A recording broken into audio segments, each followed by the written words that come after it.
بسم اللہ الرحمن الرحیم۔ عاصم بن حمزہ بیان کرتے ہیں کہ ایک جوان لڑکا مدینے میں کھڑا رو رہا تھا اور فریاد کرتا تھا کہ اے خداوند عالم، تو ہی انصاف کرنے والا ہے، میری اور میری ماں کے درمیان انصاف فرما۔ اتنے میں ادھر سے حضرت عمر رضی اللہ تعالیٰ عنہ کا گزر ہوا۔ آپ نے اس جوان سے رونے کا سبب پوچھا تو اس نے جواب دیا کہ میری ماں نے مجھے 9 ماہ پیٹ میں رکھ کر جنا اور دودھ پلایا، پال کر بڑا کیا، مگر اب وہ مجھے اپنا بیٹا ماننے سے انکار کرتی ہے۔ نہ صرف یہ بلکہ مجھے گھر سے بھی نکال دیا ہے۔ حضرت عمر رضی اللہ تعالیٰ عنہ نے اس کی ماں کو بلوایا۔ جب وہ عورت آئی تو آپ نے اس سے پوچھا کہ تو اس لڑکے کے بارے میں کیا کہتی ہے؟ کیا تو اس لڑکے کو جانتی ہے؟ تو اس لڑکے کی ماں نے کہا، میں اس کو نہیں جانتی، پتہ نہیں یہ کون ہے اور یہ مجھے اپنی ماں کیوں سمجھتا ہے، اس کے برعکس میں ابھی تک غیر شادی شدہ ہوں۔ حضرت عمر رضی اللہ تعالیٰ عنہ نے اس کا ثبوت پوچھا تو اس عورت کے 4 بھائیوں اور 40 اہل قبیلہ نے گواہی دی کہ یہ عورت غیر شادی شدہ اور بے گناہ ہے، یہ لڑکا ہماری بہن کو بدنام کرنا چاہتا ہے۔ جب اس جوان لڑکے سے ثبوت مانگا تو اس نے کہا کہ میرے پاس اس کے علاوہ کوئی ثبوت نہیں کہ یہ میری ماں ہے اور میں اس کا بیٹا ہوں، اس نے مجھے پالا ہے اور میں نے اس کے زیر سایہ پرورش پائی ہے۔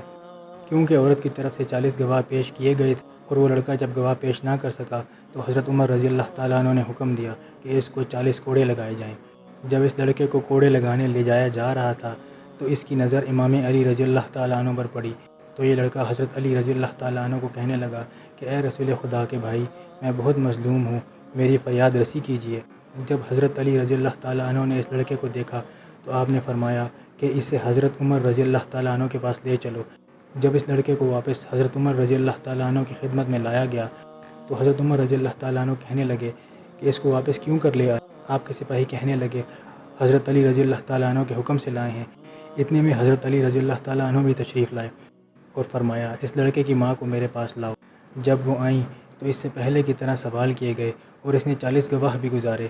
انہوں نے اس عورت کے بے گناہ ہونے کی گواہی بھی دی اور پھر لڑکے سے پوچھا گیا تو اس نے بھی پہلے کی طرح وہی کہا جو پہلے کہہ چکا تھا۔ تو آپ نے پوچھا کیا مجھے اجازت ہے کہ میں ان دونوں کے درمیان فیصلہ کروں جو حق ہے؟ حضرت عمر رضی اللہ تعالیٰ عنہ نے کہا، میں آپ کو کیوں کر روک سکتا ہوں، جب کہ میں نے رسول پاک صلی اللہ علیہ وآلہ وسلم سے سنا ہے کہ آپ ارشاد فرما رہے تھے کہ لوگوں تم سب میں سے علی میرا بھائی ہے، سب سے زیادہ علم جاننے والا اور انصاف کرنے والا ہے۔ حضرت علی رضی اللہ تعالیٰ عنہ نے کہا کہ میں آپ کے درمیان ایسا فیصلہ کروں گا جو اللہ اور اس کے رسول کو پسند ہوگا اور جس سے وہ دونوں راضی ہوں گے۔ پھر آپ رضی اللہ تعالیٰ عنہ نے اس عورت سے کہا کہ تیرا کوئی ولی ہے؟ تو اس پر چاروں بھائی آگے بڑھے اور آپ نے فرمایا کہ کیا تم میرے فیصلے پر راضی ہو جو میں تمہاری بہن کے لیے کروں گا؟ انہوں نے کہا ہم راضی ہیں۔ اس طرح آپ نے اس لڑکے سے معلوم کیا۔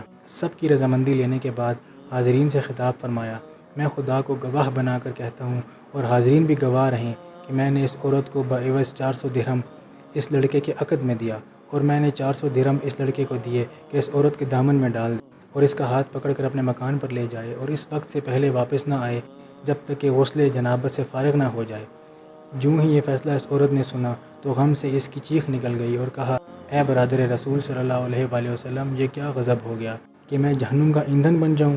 میں اقرار کرتی ہوں یہ لڑکا میرا ہے اور میں اس کی ماں ہوں۔ ایک ماں کیوں کر اپنے بیٹے کی بیوی ہو سکتی ہے؟ آپ نے فرمایا پہلے یہ اقرار کیوں نہیں کیا؟ تو وہ عورت کہنے لگی کہ اے برادر رسول صلی اللہ علیہ وآلہ وسلم، میرا کوئی قصور نہیں ہے، یہ سب غلطی میرے بھائیوں کی ہے، کیونکہ انہوں نے میری شادی ایک مالدار آدمی سے کی تھی جس سے یہ لڑکا پیدا ہوا۔ بعد میں اس آدمی کا انتقال ہو گیا۔ جب یہ لڑکا بڑا ہوا تو میرے بھائیوں نے میرے بیٹے کو الگ کر دیا اور مجھے خوفزدہ کر کے یہ کہلوایا یہ بچہ میرا نہیں ہے، مگر میرا دل میرے بچے کے لیے تڑپتا ہے۔ اس کے بعد اس عورت نے اپنے بچے کو گلے لگایا اور اسے گھر لے گئی۔